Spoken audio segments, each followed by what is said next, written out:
Fala comigo, tudo bem? Eu sou o Felipe Gibran, esse é o RPCast, o podcast do Reino em Pessoa. Estamos aí começando com mais um episódio. Quero inclusive agradecer você que está acompanhando a gente, que escuta, que compartilha, que manda esse episódio para mais gente. Obrigado. Você que tem mandado as suas perguntas também para o SAC, Serviço de Atendimento ao Crente. Muito obrigado. É um privilégio muito grande poder partilhar isso com vocês, porque o reino de Deus é isso, é o reino de amigos, de amigas, a gente faz isso junto, a gente tá junto nessa. Nunca tô sozinho, tô sempre muito bem acompanhado com Pamela Campos. Seja bem-vinda, Pamela. E aí, gente, saudades, mais uma vez aqui, reunidos, aleluia, glória a Deus. E com Agnes Alencar, seja bem-vinda, Agnes. Oi, gente, uma alegria estar aqui com vocês para mais um episódio do Reino em Pessoa e com uma convidada muito especial, que a gente já se conhece há muito tempo, gente. Me viu crescer. E se de alguma maneira isso denuncia a minha idade, fui líder de adolescente dos filhos dela. Mas ela também foi minha professora de escola bíblica dominical. Ela esteve no meu casamento, que já vai fazer 8 anos no final desse ano. E nós vamos conversar sobre Bíblia, gênero, diversidade de gênero. E é a professora Lília Mariano. Eu queria pedir para ela se apresentar. Oi, gente. Prazer estar com vocês aqui. Eu fiquei até admirada com o convite, né? Porque os fundamentalistas me odeiam e os progressistas também. Então, assim, Meu Deus! aquela pessoa que fica naquele lugar ali, levando o bordoado dos todos os lados, mas tá tudo bem, tamo junto. Antes da gente entrar no nosso tema, como vocês sabem, eu sou historiadora, então eu sempre tô trazendo uma pílula histórica para vocês em cada episódio do Reino em Pessoa. E hoje, como o tema é Bíblia e mulheres, eu queria trazer uma informação para vocês. Não é de hoje que existe uma crítica feita através da interpretação bíblica, porque a Bíblia ela é tão poderosa que ela também pode ser utilizada para oprimir pessoas, inclusive mulheres. E lá no século XIX, a gente teve uma iniciativa de mulheres cristãs que perceberam que homens, interpretando a Bíblia e trazendo todo o ensino da hermenêutica bíblica, eles usavam isso como uma ferramenta política para tirar o direito das mulheres. Isso porque, no século XIX, muitas mulheres ainda não tinham direito ao voto. E a Bíblia era uma justificativa para que isso acontecesse. Não foi à toa, então, que mulheres de tradições presbiterianas, mulheres que estavam ali também dentro do quaquerismo, né? E outras denominações se reuniram e fizeram a Bíblia da Mulher em 1892. A gente está falando da Elizabeth Cady Stanton, que também é considerada ali meio que um movimento do germinar ali da teologia feminista. Não dá para dizer isso abertamente assim, mas através dessa iniciativa da crítica literária do texto bíblico é que hoje pessoas como a Lília Mariano, por exemplo, podem ser biblistas e falar de gênero através do texto bíblico. E aí eu já começo apresentando para vocês o novo livro da Lília, Amor e Terror, Gênero, Diversidade e Inclusão nas Narrativas Bíblicas. E eu queria saber, Lília, de você, como que é encarar os textos do Velho Testamento sobre mulheres e conseguir enxergar, sei lá, uma palavra de libertação para elas. Bom, então agora eu vou falar de um pecado que a gente comete enorme, que é a nossa abstinência à consulta da literatura rabínica. Eu tenho bebido muito das fontes dos rabinos ultimamente, sabe? Tipo, frequentar a sinagoga mesmo. Se hoje fosse sexta-feira, eu estava lá no Shabat. Porque o que acontece? A gente aprendeu a ler o texto bíblico, e aí eu já não chamo mais de Antigo Testamento, lá na Igor não chamo, é Primeiro Testamento, porque a doutrina cristã ela fez uma construção de um vício de compreensão na nossa cabeça, e ele vem do catolicismo. A gente ficou reformado, mas sabe, saiu herdando tudo. Que é aquele vício marcionista do Marcião, de ficar achando que o Primeiro Testamento não serve para a gente. E que os judeus mataram Jesus. E porque os judeus mataram Jesus, eles não são dignos. Então, assim, a gente vai carregando esse negócio todo e a gente aprendeu a pejorativizar o Primeiro Testamento. Só que,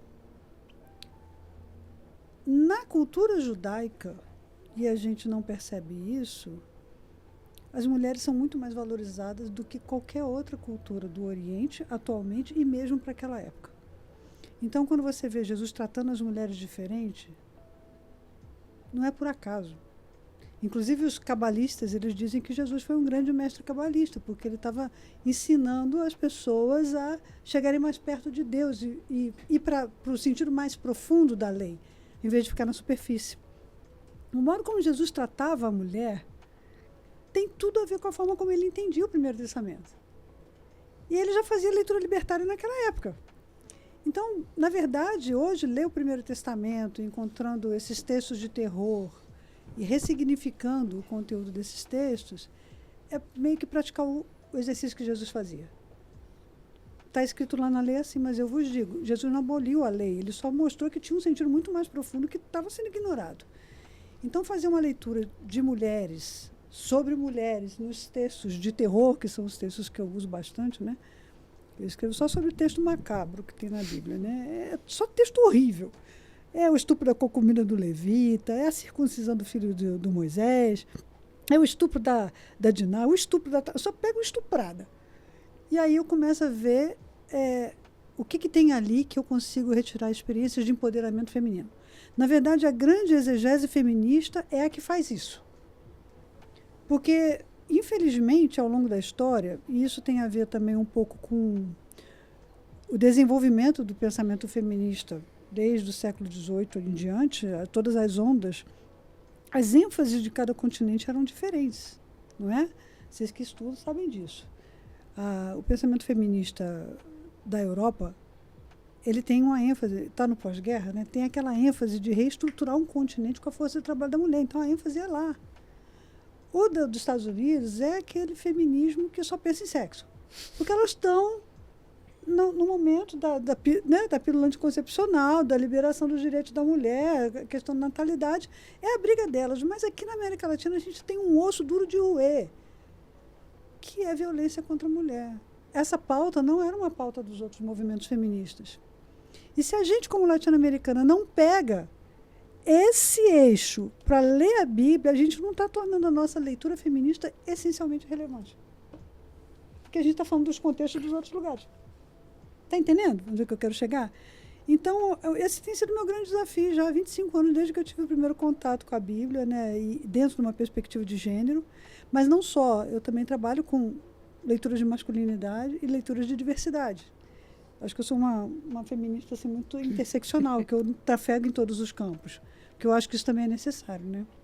Eu lembro, Lília, de uma das escolas bíblicas que você ministrou na minha antiga igreja. E eu lembro que a gente tinha tipo uma propaganda, e aí cada professor ia lá e falava um pouquinho de como ia ser a escola bíblica. E aí você escolhia, né? Porque era uma escola bíblica num horário diferente, então você podia escolher qual tema você queria trabalhar. E eu acho que foi uma... Eu não vou lembrar agora o título, peço desculpa. Mas eu lembro que na sua apresentação, você trouxe uma narrativa de como Isaac teria sentido a partida de Ismael de casa. E aí eu lembro de...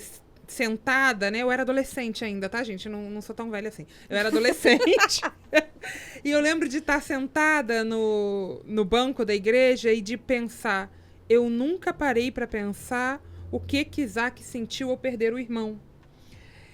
E aquele momento, para mim, foi um momento chave de entender que talvez existissem vozes dentro do texto bíblico que eu não estava acostumada a ouvir. Para mim, esse momento é importante, eu só consegui teorizar isso muito tempo depois, mas foi um momento que eu comecei a... Eita, peraí, tem uma voz aqui que eu nunca ouvi. Então, se tem uma voz aqui que eu nunca ouvi, de quem é essa voz que eu estou ouvindo? De quem é que está me contando essa história? E eu acho que um pouco da beleza desse exercício que você tem feito há 25 anos é dizer, existem outras vozes aqui de homens e mulheres que não estão sendo escutadas e que a gente pode trazer para o centro dessa conversa. Uhum. Esse foi, na época, 2008, isso aí, foi o... Agora eu falei a idade da Agnes. Não tem problema, minha idade não é segredo. Eu tinha feito uma escola bíblica temática lá na nossa comunidade e foi sobre homens e mulheres da Bíblia. Por quê? A Convenção Batista Brasileira, agora eu posso dar um nome, né? Eu era funcionária lá. E aí, por causa de ser funcionária lá, alguém da Convenção Fluminense me pediu para escrever um trimestre de estudos para a EBD sobre gênero. Isso em 2008. Olha como é que nós retrocedemos. Em 2008 era possível falar sobre gênero na educação teológica brasileira, batista brasileira. E aí, criei esses 3 estudos de gênero, que hoje é o livro Os Relacionamentos Complicados da Bíblia, segunda edição, que está sendo vendido na Recriar, o mesmo livro. Maravilhoso, inclusive, adoro.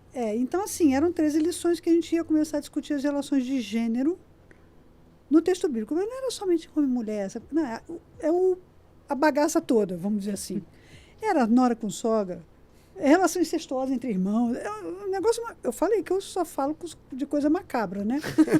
Então, era muito interessante porque a gente não estava acostumado a ver um Abraão como um pai desnaturado que não deu o direito de pensão para Ismael. E ali eu levanto isso.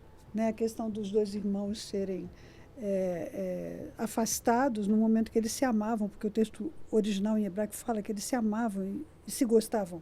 Eles se divertiam juntos e, de repente, uma decisão esquisita ali tem que separar os 2. Não apenas isso, mas também o fato de ver Agar como uma supermatriarca de um povo que fica lá em evidência depois. Então, está tudo isso no mesmo texto bíblico. É que a gente não acostumou a ler e enxergar isso, como você fala. Lá na formação de exegese que a gente dá, a primeira coisa que eu ensino o meu aluno a fazer é identifique as diferentes vozes do texto. Porque no texto bíblico tem tudo.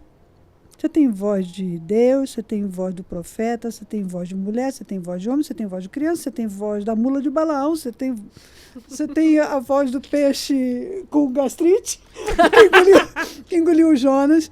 Você tem voz de anjo, você tem muita voz. Inclusive a voz silenciada, que é aquela que a gente não presta atenção nela, mas ela está ali, justamente pela ausência, sabe? Então, resgatar essas vozes, e era um exercício que eu fazia muito no CIEM naquela época, que era botar os alunos para fazer uma exegese de um texto, por exemplo. A gente estudava cantares, né? Pensa eu numa instituição batista ultraconservadora, fazendo a dissecção do livro de cantares todinho com os alunos. O Kama Sutra Gospel. O Kama Sutra Gospel, pois é. E aí a gente ia começando a entender a linguagem das metáforas, e era muito interessante, porque as figuras de linguagem que estão nos textos bíblicos, elas dizem muito mais do que elas estão dizendo, e a gente não aprendeu a valorizá-las. Mas os rabinos valorizam. Tá? E quando a gente está falando de rabino, não vão pensar naquele judeu ortodoxo que sabe... Do caixinho, né? Não é isso. O judaísmo é muito plural. Já tem os cabalistas que são os caras místicos, e eles têm umas leituras assim que, cara, eu nunca vi um negócio desse. Eu tenho bebido muito dessas fontes. E nessas estruturas, a mulher é muito valorizada. Você quer ver um negócio muito interessante? Que eles falam sobre virgindade, né? A gente aprendeu a entender a virgindade como uma coisa que nos foi imposta por gente que usou a leitura bíblica ou o texto bíblico para impor um dogmatismo sobre o nosso corpo. E a gente, aquela live que você fez com a gente lá, né, falando que no programa, isso não era só de americanos, isso veio de jesuítas, o controle do corpo era programático. Era um programa de doutrinação dos jesuítas. E aí a gente começa a perceber que quando eles falam de por que uma mulher, por exemplo, ela não deve ter muitos parceiros sexuais. Aí você fica, nossa, que troço machista. Mas quando você vai ver, a explicação não é machista. É altamente protetora da dignidade da mulher. O que eles falam? Eles dizem o seguinte, que uma mulher, quando ela está em relação sexual com um homem, o corpo dela é o receptor. Ela é invadida no ato sexual. Só que, para o judaísmo e para os rabinos, é transmissão de vida. Então, no ato sexual, uma mulher... E aí é o mesmo princípio do ato homossexual, tá? É a mesma coisa. Na transmissão desse ato, a mulher está recebendo vida de outra pessoa. Só que quando ela recebe a vida de outra pessoa, ela está recebendo toda a carga que a pessoa está vindo. Então, esse cara está carregado, né? Baixou lá os espíritos nele e ele se relaciona com ela e ela recebe aquilo de qualquer jeito, ela vai ficar um tempo até conseguir purgar esse negócio. Então, você vê que não é uma lógica que a gente está acostumado a entender. Não é por moralismo. Porque o judeu, ele não está nem aí se a pessoa transa antes do casamento, se não está. O nosso dogmatismo colocou um pecadão em cima disso daí, fez a gente demonizar a relação sexual antes do casamento. E só gera a gente frustrada, só gera a gente neurótica. Pelo amor de Deus. Né? Se Freud vivesse hoje em dia, ele ia ter que fazer vários outros volumes para entender a sexualidade protestante, porque é um negócio assim bizarro demais. Né? Então, assim, essa sabedoria a gente precisa entender ela, dialogar um pouco mais com ela, porque ela é muito libertária, sabe? Eu tenho me surpreendido quão libertária ela está sendo. Já tem uns 3 ou 4 anos que eu estou caminhando com os rabinos, inclusive nesse livro, um dos prefaciadores aí é um rabino, né? Um rabino cabalista, inclusive, que faz aí, né? E é muito interessante, eu estou aprendendo muito, mas eu acho que a gente precisa abrir a nossa comporta cognitiva para beber de outras fontes que são mais liberais, que são fontes mais flexíveis, fontes que são mais abertas e que dialogam com a realidade da vida de uma maneira mais fluida. E a gente, às vezes, não lê dessas fontes também. Você está falando da questão da violência, e a violência, óbvio, sempre perpassou, né, a vivência, o corpo da mulher, igual você disse aqui na América Latina, mas, inclusive, agora parece que tem uma mudança como a igreja está vendo isso. A igreja antes tinha todo esse escamoteamento da violência, vamos orar, Deus vai mudar seu marido, aquela coisa toda. E agora você vê pessoas como Damares, como a Michele Bolsonaro, falando sobre, denuncie, né? Parece que a igreja, inclusive a ultrafundamentalista, não sei se dá para dizer se isso é uma vantagem ou não, né? Mas até a igreja ultrafundamentalista está vendo a violência de um outro lugar e denunciando, enfim, e entre aspas, entendendo essa violência. Assim, o que você acha que é esse movimento? Será que é um movimento, de fato, da igreja ter entendido um lugar da mulher, ou o corpo da mulher, ou talvez é só mais um argumento moralista, politiqueiro, por entender que mulher vota e é maioria votante, ou não? Você realmente pensa que, não, a igreja evangélica está caminhando, alguma coisa assim? Olha, Gibran, pode ter de tudo. Mas o que eu estou vendo na prática, e aí eu vou ilustrar com uma experiência recente, há 1 mês atrás eu estava com uma mulher na minha casa, passando 10 dias, porque ela tinha uma mulher evangélica, missionária, casada com um homem cristão, e ela estava apanhando do marido há anos, e fui eu que propulsei para ela fazer a queixa da delegacia de mulheres e entrar com medida restritiva. A mulher, de Posses, mora no creme de la creme da Paulista, Jardins. Nossa. Apartamentozinho pequeno de 200 metros quadrados. Sabe? Mas ela não tinha força para sair e denunciar o marido.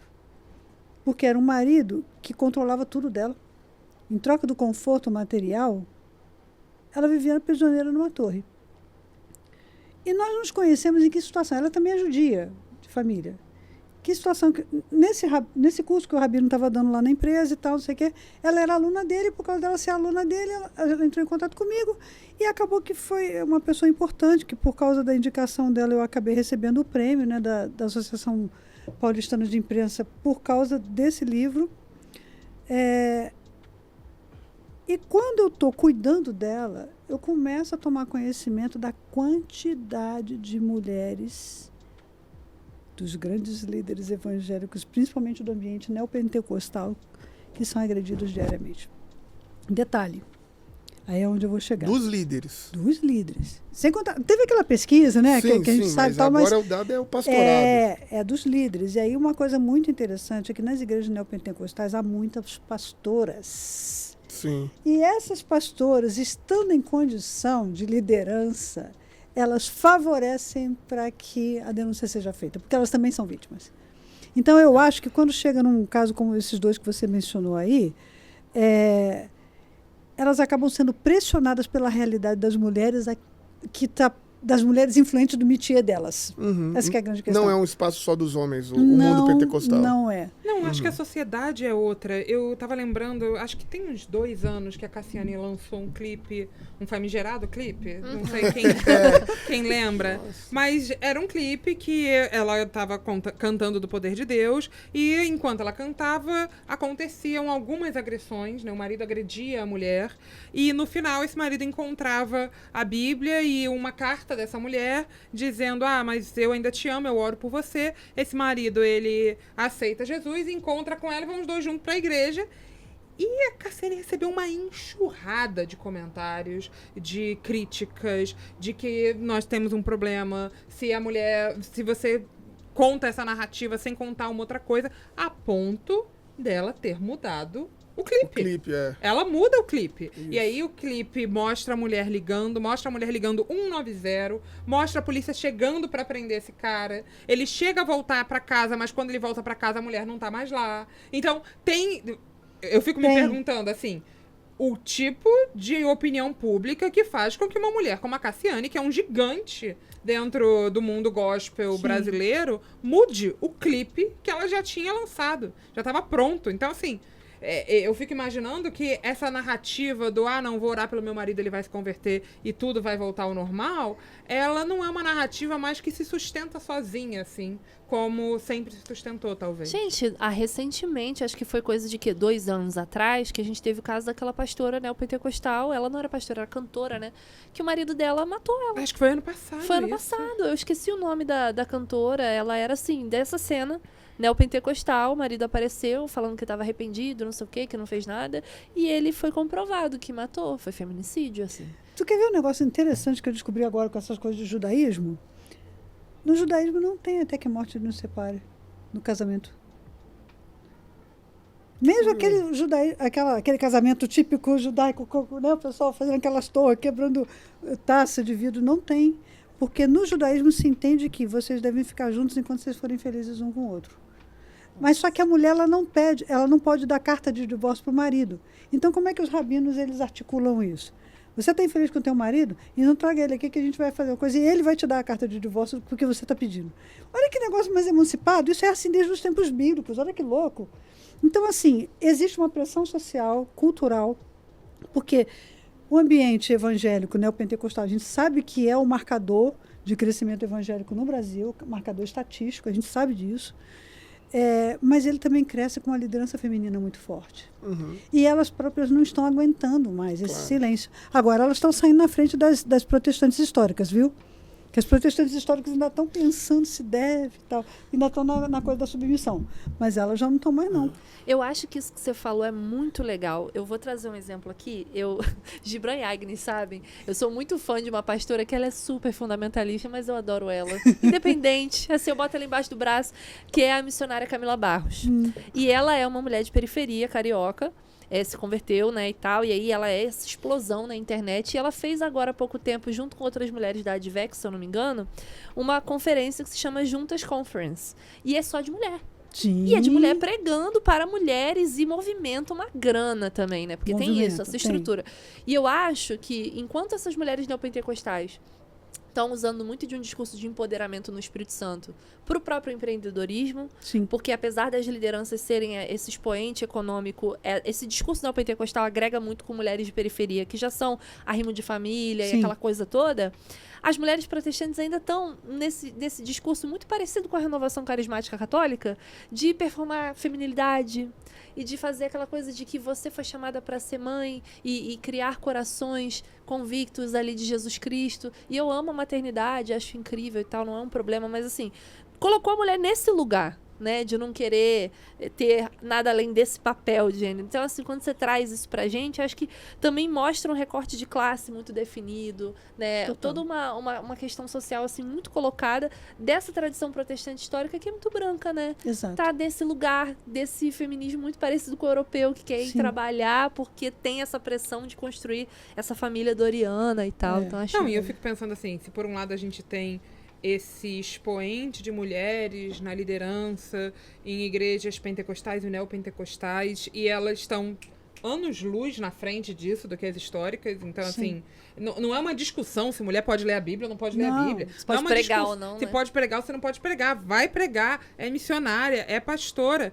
A gente tem instituições como a IPB que, acho que tem o quê? 1 ou 2 anos que passaram um documento de que a mulher não pode nem ler a Bíblia se não tiver a presença de um homem. A gente tem instituições em que a mulher, ela pode até ser professora dessa instituição, mas se ela precisar ler a Bíblia, ela tem que se retirar e pedir a um homem, preferencialmente marido, que venha ler a Bíblia, porque uma mulher não pode ensinar para alunos homens. Olha que loucura. Então, assim, a gente tem no mesmo espaço-tempo, se possível, essas duas realidades muito diferentes. Então, se por um lado a gente tem alguns espaços mais abertos para a presença das mulheres, e eu tenho até uma amiga pentecostal, ela sempre fala, gente, não é uma questão pastorado feminino para as mulheres pentecostais e neopentecostais, porque as mulheres são pastoras, Sim. mas é uma questão, Sim. ainda quando a gente está falando de igrejas históricas, algumas que não ordenam mesmo. Porque tem aquelas que ordenam e te deixam ali naquela subalternidade, no silêncio. Você pode falar numa conferência para mulheres, mas nunca vão te convidar para falar num aniversário de igreja, nunca vão te convidar para falar numa outra situação mais, né, importante. E você tem as igrejas que nem nada. Nem a possibilidade de fazer o seminário. Sim, sim. Não, isso é terrível, e é recente mesmo, isso que você falou, um documento recente, é horroroso. Mas, assim, acho que há 20 anos atrás, quando eu escrevi minha dissertação de mestrado, eu falava sobre isso, né? Que todo extremismo fundamentalista, ele é retrato de uma crise de identidade. Então, se tem uma crise de identidade, não se sabe quem é, tenta se agarrar nas raízes daquilo que, em tese, dá alguma identidade. E aí é que está faltando experiência com Jesus, velho. Assim, na boa. Isso não é da agora. Aquela época que eu dava aula no CIEM lá, você lembra, já discutia com a Aide, tua amiga, né? Assim, gente, as pessoas chegam para cá para estudar teologia sem saber dizer quando é que Jesus entrou na vida delas e fez diferença. Não precisa contar uma experiência de conversão, mas precisa ter um marcador. Tipo, cara, até aqui eu era alguém assim, daqui para frente eu tive uma experiência com Jesus. Jesus mudou o meu sentido de vida. Pode ter sido de um jeito simples, tipo, cara, sei lá, estava cuidando de uma pessoa necessitada na rua, eu vi ali, sabe, Jesus falou comigo que a água que eu estou dando para o pequenino, estou fazendo para ele, ali eu tive um encontro com Jesus. Mas as pessoas não sabem dizer quando é que elas tiveram encontro com Jesus, gente. Isso me dá um nervoso. Não sabem. Porque a gente também, aí vai a minha palavra de alerta, né? Não é uma crítica nem nada, mas é o que eu tenho visto muitas das vezes e que eu até acho muito louvável o que vocês fazem, porque vocês estão indo numa direção de criar consistência com a Bíblia, que vocês têm um programa continuado de Bíblia, mas as pessoas estão sem discipulado. As pessoas não sabem o que é andar com Jesus, mas quer andar com o evangelho progressista. Bodega, não vai dar bom. É aquela coisa, eu conto ou você conta, né? E olha, eu acho que também essa questão, até do próprio discipulado, ela é importante até para a própria caminhada da militância, Sim. porque eu sou pastor de igreja local.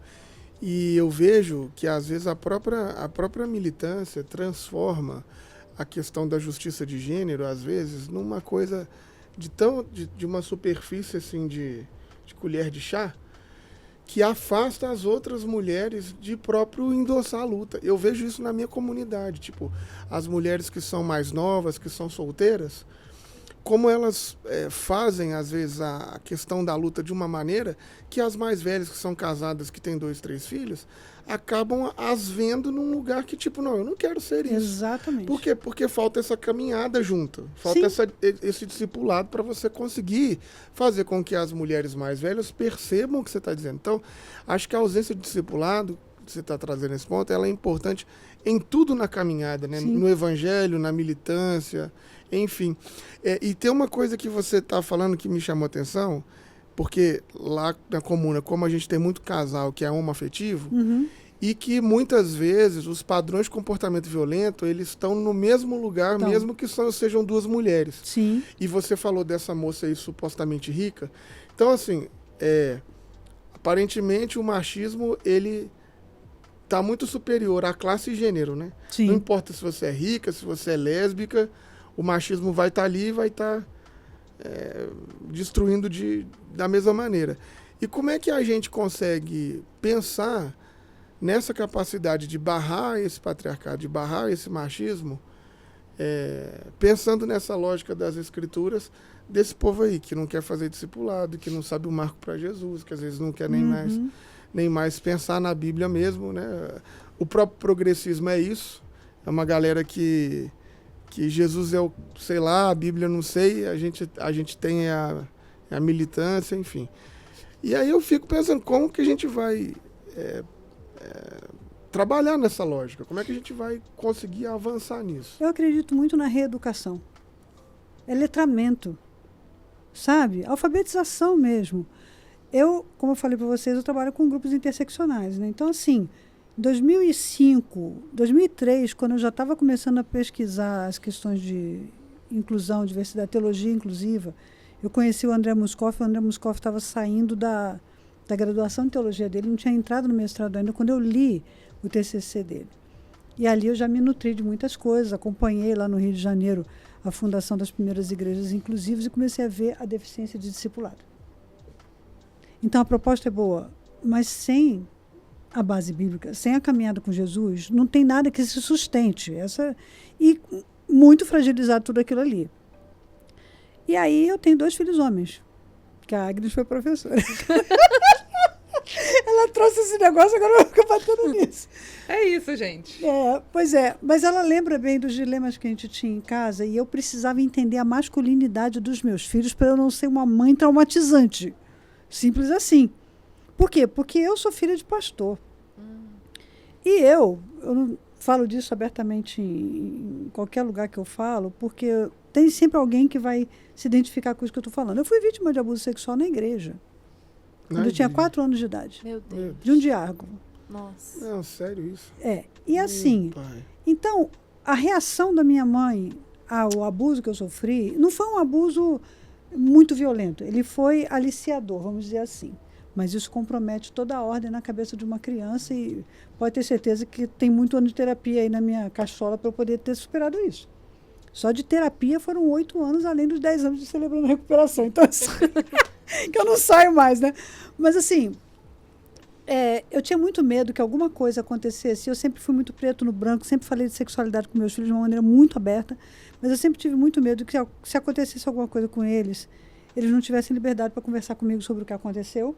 Uhum. Não é? E que a minha reação não fosse tão traumática quanto a da minha mãe foi comigo. Porque eu podia piorar o negócio. Porque aí eu colocar o negócio do condenação, aquele rótulo todo, aí você faz uma criança de 4 anos de idade se sentir culpada porque alguém abusou dela. Assim, é desse jeito, né? Sumariamente é isso. Então eu comecei aprendendo a masculinidade dos meus filhos para cuidar deles. E foi isso que me fez ter um pouco de paciência com os homens. Mas isso, Lilian, é muito interessante porque eu acho que isso de todos os aspectos, de todas as lutas, de todas as militâncias que a gente faz, se a gente não entender que o que a gente está fazendo é para agremiar pessoas, para a gente ter aliados e aliadas, a gente perdeu a luta. Perdeu. Né? Isso não é sobre feminismo. Não é. Né? É sobre humanização. É sobre humanização. Sobre ser humano. E eu falo isso com alguma frequência porque, né, por exemplo, na lógica das ocupações urbanas que a minha igreja lá às vezes atende, algumas vezes a gente teve alguns problemas, porque você acaba personalizando. Aí você pega uma mulher de 50, 60 anos, que sempre teve todo esse histórico de exploração e de abuso, Sim. que é comum dessa geração. Sim. Isso não quer dizer que a gente concorda. Sim. Mas aí você faz essa mulher entender que o marido dela é um machista, escroto, e não faz ela pensar que a estrutura faz dele assim e que ele precisa de se reposicionar, você acaba com uma casa. Acaba Sim. com um casamento. Às vezes tem que acabar mesmo. Sim. Às vezes é sobre isso. Mas fazê-la enxergar a estrutura antes de enxergar o marido, na minha opinião, é uma ferramenta pedagógica. E que, às vezes, por falta de discipulado, de caminhada, de experiência de vida, a gente faz essas pessoas enxotarem. E como eu sou assim, pastor, eu tô sempre preocupado na relação dinâmica da família, da casa, enfim, né? E isso às vezes é uma questão. Mas é a faca de dois gumes, porque nós somos tudo pilantra mesmo, não dá pra confiar em hétero, não dá pra confiar em homem. Todo espaço que tem a gente... Eu acho que tudo Por é muita mais- coisa. Mas assim, é, eu mas posso é, abrir a um gente parêntese, assim. Pode. mesmo, Queria né? abrir um parêntese na fala de vocês. Eu acho que tem várias questões aí e eu gosto muito de ouvir as minhas amigas que são mulheristas falando sobre essa questão de gênero. Porque o mulherismo é muito incrível Sim. porque ele abraça essa questão racial e entende isso como uma comunidade. Então você não coloca ali naquele indivíduo esse sentimento. Porém, entretanto, todavia, não gosto muito desse discurso de botar a estrutura sempre muito na frente, porque vira uma coisa meio a lá Vanessa Camargo. Eu tratei o Davi do BBB mal por causa do racismo estrutural, e aí depois que criaram o racismo estrutural, ninguém mais teve culpa de nada.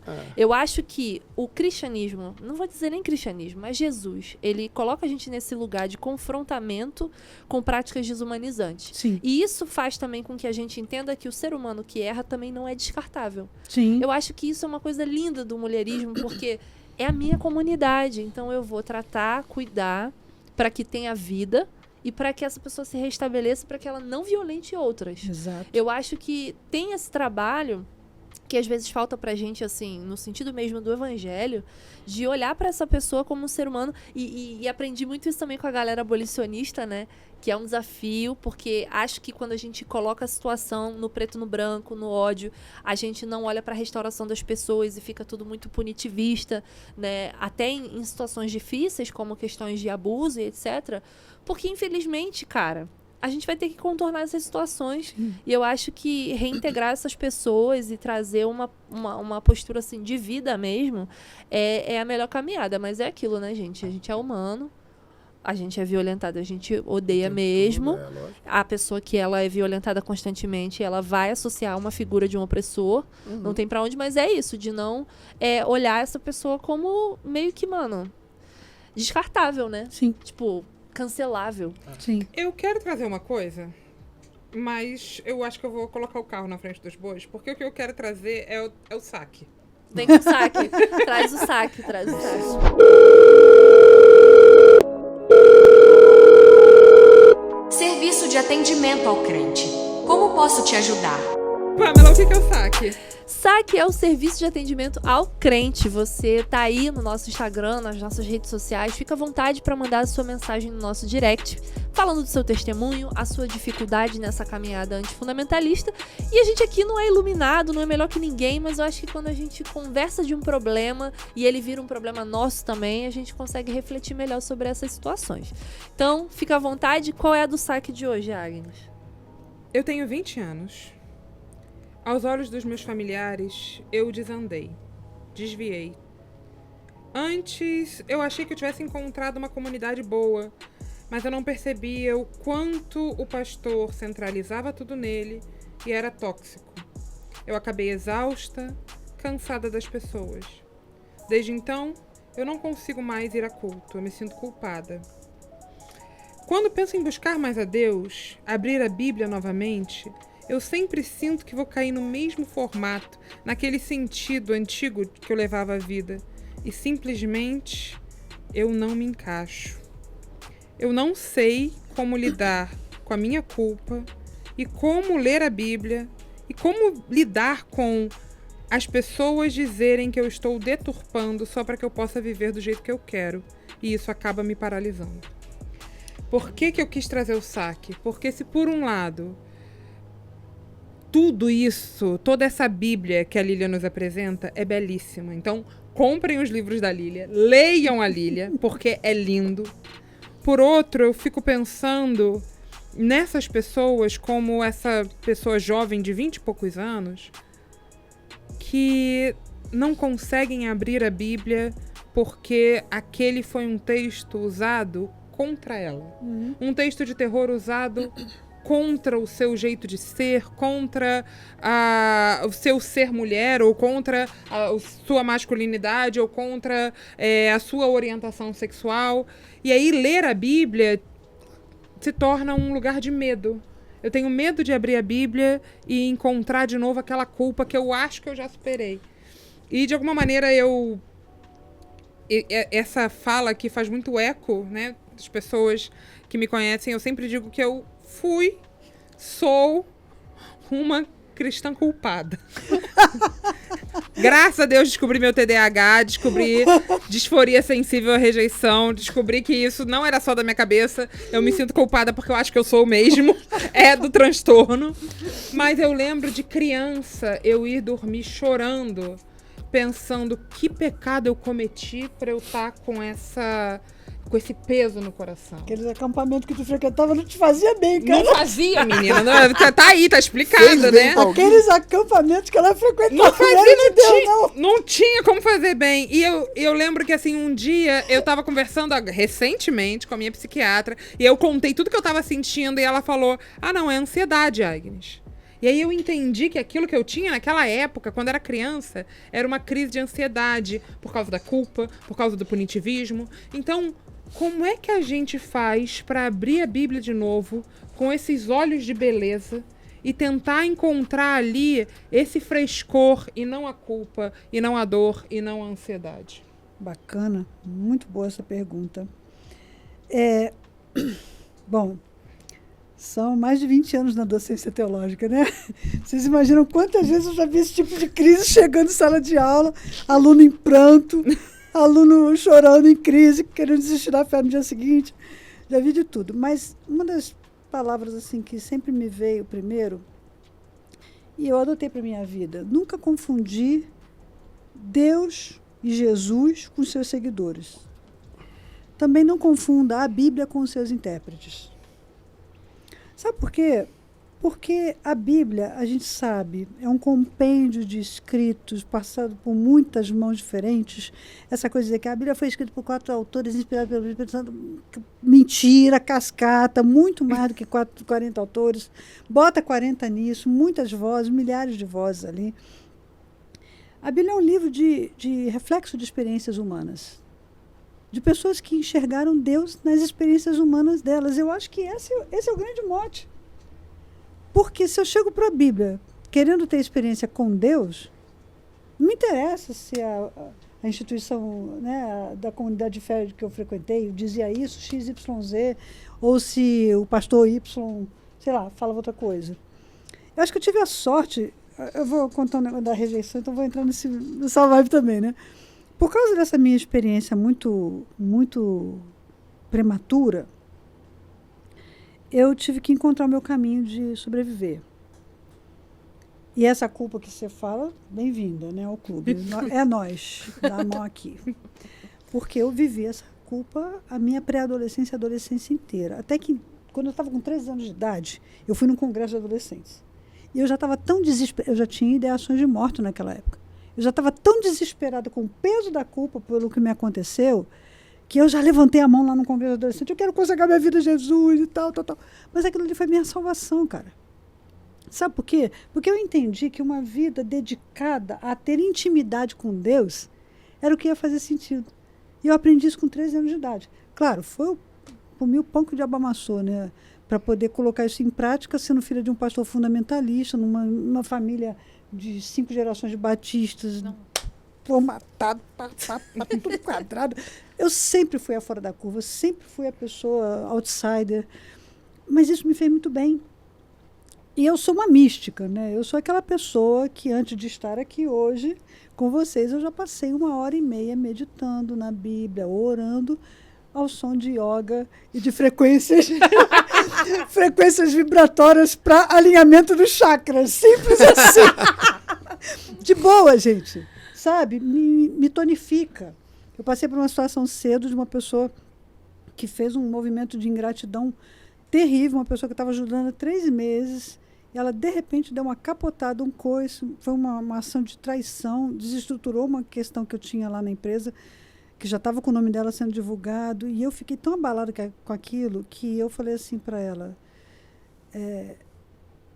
eu vou encerrar nossa conversa aqui agora porque eu me respeito. Eu não tenho condição de continuar nessa conversa. E a Nina Simone, que tem essa frase fantástica, né? Você tem que aprender a se levantar da mesa quando o amor não está sendo mais servido. Isso virou um lema para mim. Então, eu precisei desse momento do equilíbrio. É só eu e a Bíblia. Eu faço grupos de mentoria com o Osmar Ludovico, com essa gente que ensina Lexio Divina. Na verdade, eu aprendi lá na Itacuruçá. Ih, falei o nome.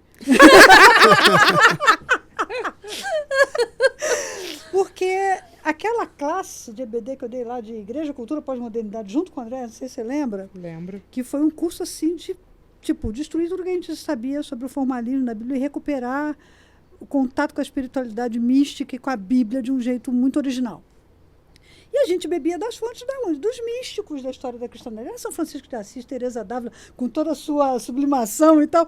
Mas aquilo foi tão interessante para mim, acho que, não sei se para o André também, mas para mim, aquilo transformou a minha vida. Porque eu descobri ali o caminho da espiritualidade sintonizada com a pessoa de Jesus, com a pessoa de Deus. Principalmente, e assim, eu vou falar de Jesus, mas eu não sei se eu estou muito judaica ultimamente, mas assim, Jesus está cada vez mais meu irmão mais velho. E eu, cada vez mais filha do Pai. E o Espírito Santo, você sabe, a Ruá, né? É o Pai, o Filho e a Espírita Santa. Então, assim, ela está aqui em movimento, me empurrando para tudo quanto é lado. Então, eu recomendaria para essa pessoa se redescobrir a Bíblia. Beba de outras fontes. Se precisar de um pouquinho de sabedoria judaica, vá. Vai ser muito mais relevante do que imagina. E não confunda os intérpretes da Bíblia com a Bíblia. E não confunda Deus ou Jesus com seu fã-clube, né? Aquela velha historinha, né? Jesus é bacana pra caramba, mas o fã-clube é de amargar. Nós estamos caminhando mais para o fechamento, mas até houve também, Pamela, Agnes, que vocês vivem isso na pele. Mas a Pamela, talvez você... acho que a Agnes também. Tem uma mulher lá de Recife, acho que é a Isabela Lira, sabe? Isso. Eu vi há pouco tempo você se repostando e ela falando sobre como é difícil, como é complicado para ela, que está lá no Nordeste. Isso também está acontecendo com uma amiga minha que está lá no Campo Grande. Como é complicado para ela falar dentro da igreja sobre coisas... Não chega, gente, nem ser feminismo, não é nem... Sobre coisas tão simples, de uma questão mínima de dignidade do humano. Não dá nem para falar que está na órbita da justiça de gênero, não. É coisa básica do humano. Tipo, um ser humano não deve ser obrigado a esse tipo de coisa. E quando ela levanta, quando ela faz essas questões, na igreja dela, na circunvizinhança, na família, demoniza, né? Como isso é difícil e como eu estou percebendo que isso está atormentando as companheiras, como elas estão super sobrecarregadas com isso, porque esses lugares de extrema pressão, a pessoa não pode dizer nem que, olha, por favor, cuida dos seus filhos aí de vez em quando. Ah, não, mas... Então, como é que... E isso, óbvio, na minha cabeça, está muito nítido que tem essa interferência direta da fé. E como é que a gente vai pensar essa possibilidade dessas mulheres nesses extremos, assim, né? O texto bíblico chega, não, porque vocês aqui, com certeza, já foram rechaçadas, sofreram, foram mandadas embora das igrejas e tudo. Mas há possibilidade de caminhos, tipo, encontrar uma outra comunidade e tal. Mas e lá no Campo Grande, e lá essa menina, acho que é a Isabela do Recife, né? Como é que a gente vai, sei lá, como é que chega a isso? Lembra que eu estava falando da reeducação? Eu tive que me reeducar sobre masculinidade para aprender a criar meus filhos. E nisso eu encontrei as mulheres. Foi muito interessante, porque eu já escrevia sobre mulheres, mas eu me encontrei com o feminismo estudando masculinidade. E aí a diversidade já estava caminhando junto há muito tempo, mas de boa. Olha que coisa inusitada. Vai parecer que está fora do assunto, mas não está. Em 2015, a União de Homens Batistas me convidou para ser redatora da revista Homem Batista. Oxe.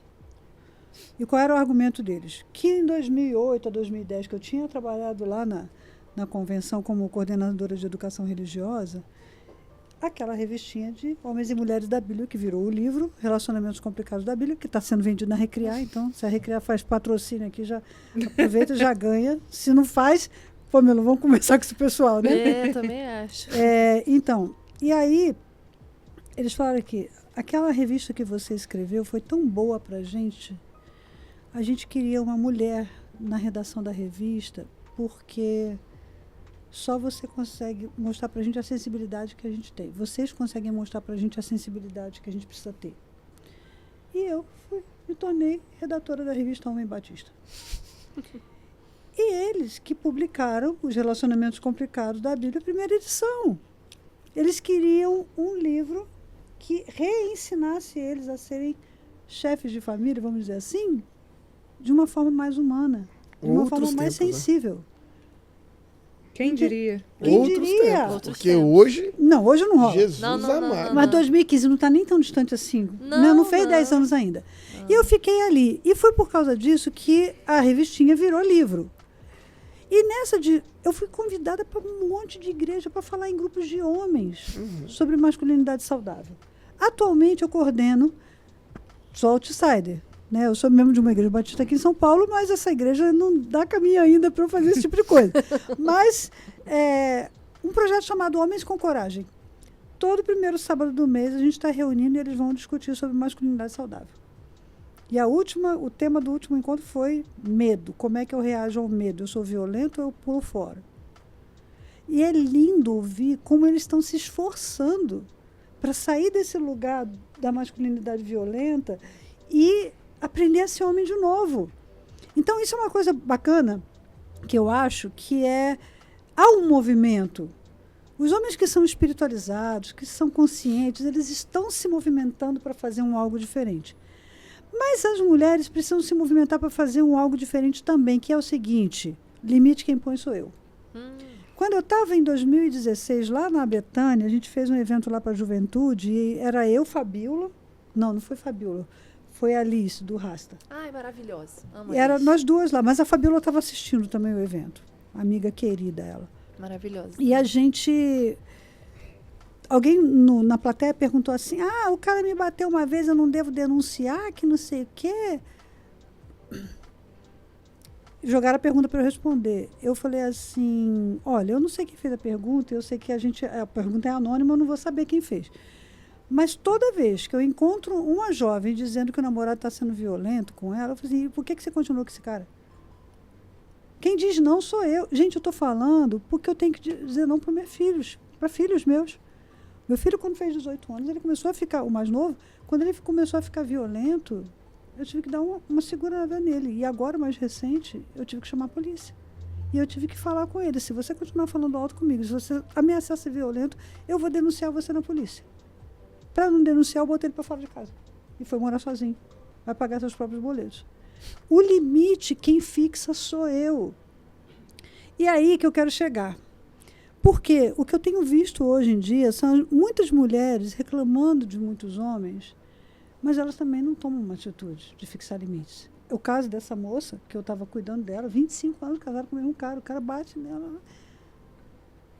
E ela nunca teve coragem de fazer uma denúncia na delegacia, de impor uma ordem restritiva. Ela permite que esse cara acesse ela. Não, eu achava que ele ia mudar. Não muda, gente, por favor. Sabe? Então, é o meu desafio que eu lanço para os homens. Existem caminhos para vocês. Não precisa ficar com ódio das mulheres, tá? Não precisa ficar achando que todas as mulheres agora serão lésbicas e só vai sobrar para vocês os relacionamentos. Tem disso, viu? Estão achando que só um outro homem me entende. Aí tá todo mundo... Vai tomar um Campari, daqui Pois a pouco um é. Red Fazer uma Pill, sauna uma junto coisa para assim. discutir a nossa masculinidade. Pois e assim, não é. Existem caminhos de conciliação. E eu sou mediadora de conflito, né? Eu tenho formação profissional nessa área. Então, esse primeiro capítulo do livro aí, que você estava falando das mulheristas, não querendo fazer um jabá, mas já fazendo, Faz mesmo, agora é a hora. é porque o capítulo 1 que eu falo sobre a concubina do Levita foi um artigo que está na Mandrágora, lá na Metodista, e eu faço uma leitura mulherista dela. E a leitura mulherista do episódio da concubina do Levita, que foi estuprada, esquartejada, dividida, blá, blá, blá, é uma leitura relacional absurdamente rica, que a gente não está acostumado a ver. Por quê? Porque pegamos o jargão da Phyllis Treibel, né, dos textos de terror, e só estamos vendo um homem carrasco. A gente não vê outras coisas. E tem muitos relacionamentos ali. Tem o relacionamento das mulheres de Gabá, que não acudiram elas duas. Tem o relacionamento da filha do hospedeiro, que também não acudiu a mulher. Tem o relacionamento dos outros homens com os homens estupradores. Então, tem tantos relacionamentos que estão imbricados ali que a gente não está acostumado a ler, mas quem é que trouxe essa luz para mim? Foi uma teóloga negra.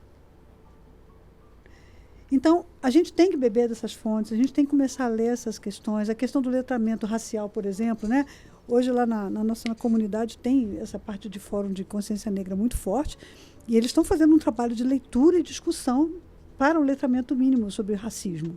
É super importante, é um modelo que eu, inclusive, é uma coisa que eu não falei aqui, eu sou membro da Comissão de Justiça Racial e de Gênero da Aliança Batista Mundial. Então, eu transfiro esses negócios para um documento e mando para eles lá para eles levarem para o mundo, né, como modelo. Então, assim, o letramento ele é necessário. E a gente precisa aproveitar todas as boas intenções que existem. Mas a gente tem que ter paciência, porque as pessoas não vão chegar amanhã caindo de paraquedas no nível de consciência que eu estou hoje.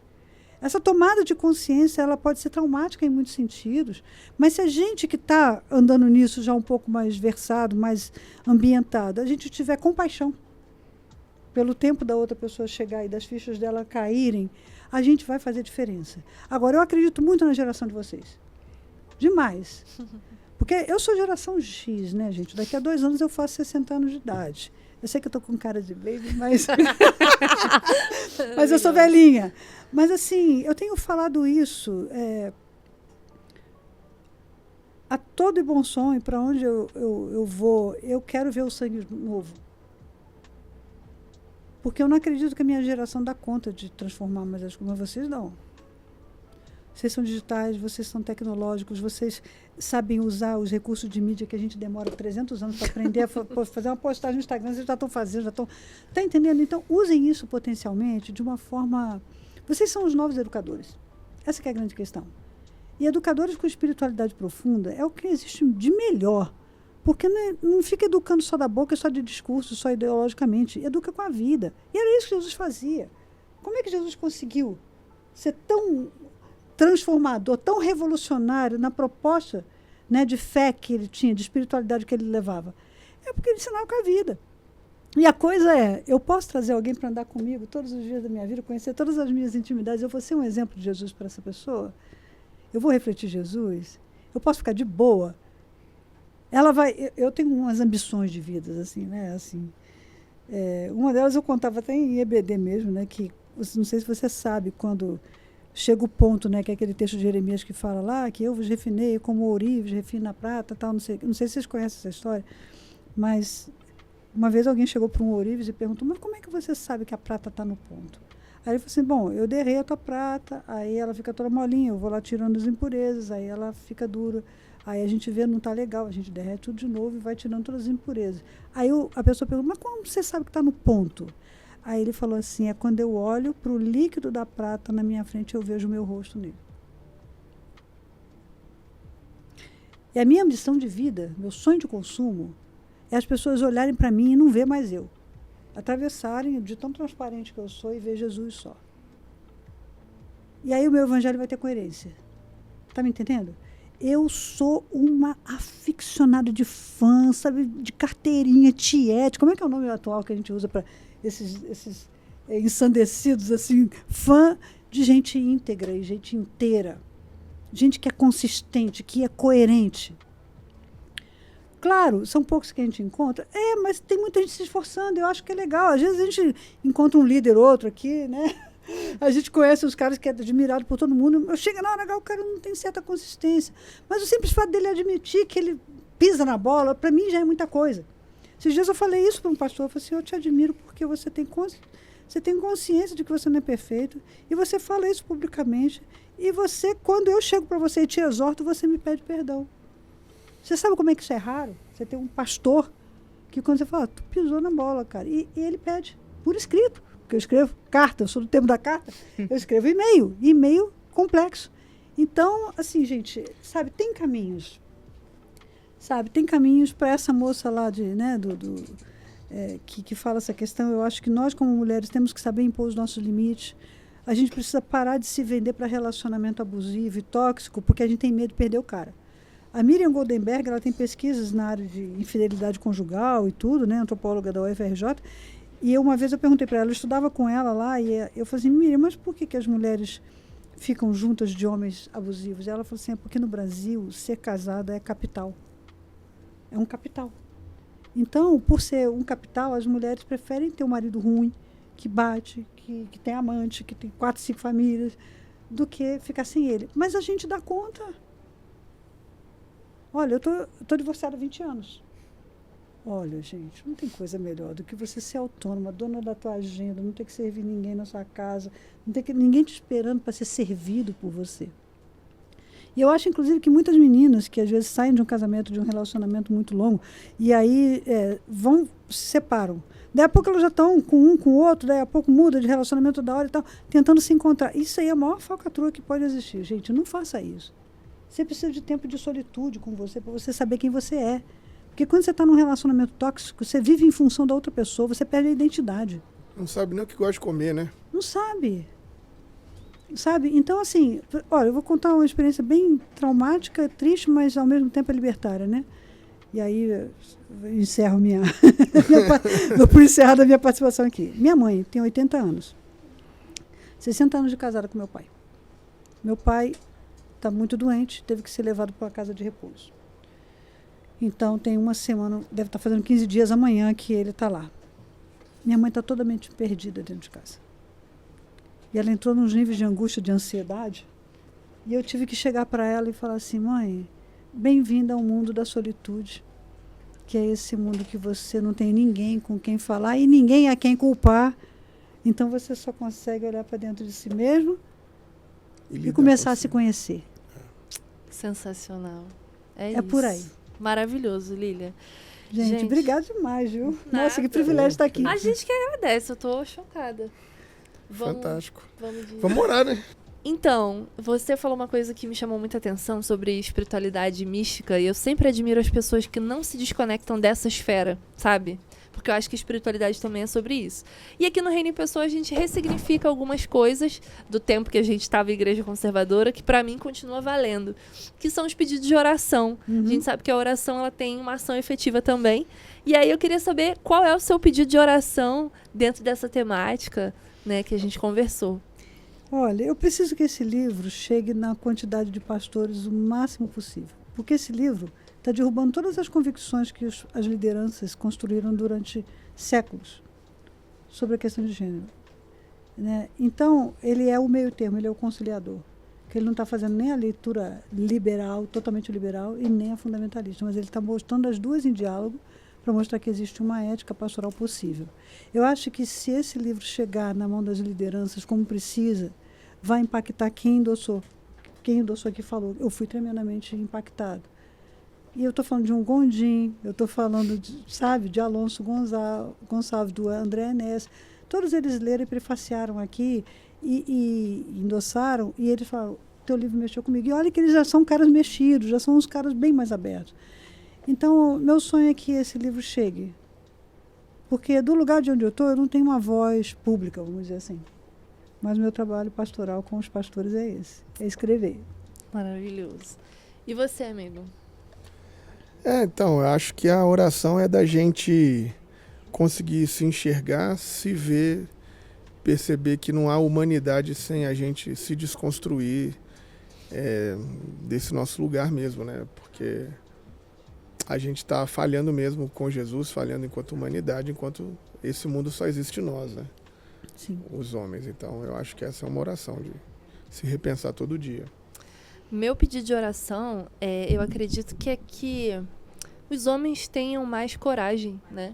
De se engajar nisso, não só de palavra, mas de corpo, porque é sair do conforto. Sim. É sair de um lugar de poder, de privilégio, é querer falar e, na verdade, tem que calar e ouvir.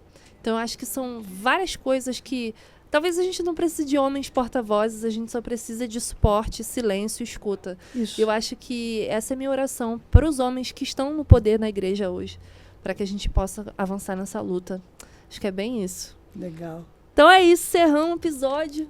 Eu tô maravilhada. Gente, o livro da Lília tá disponível, vocês falem com ela. É pela rede social, Lília? Pode me chamar no Instagram. No meu Instagram tem a Linktree. Beleza. Aí lá já dá direto no formulário de pedido. E só tá vendendo comigo. Não tá em editora nenhuma, não tá em livraria nenhuma. Só comigo. E qual é o seu arroba do Instagram? @liliacn.mariano com 2 N's. Perfeito. Gente, ó.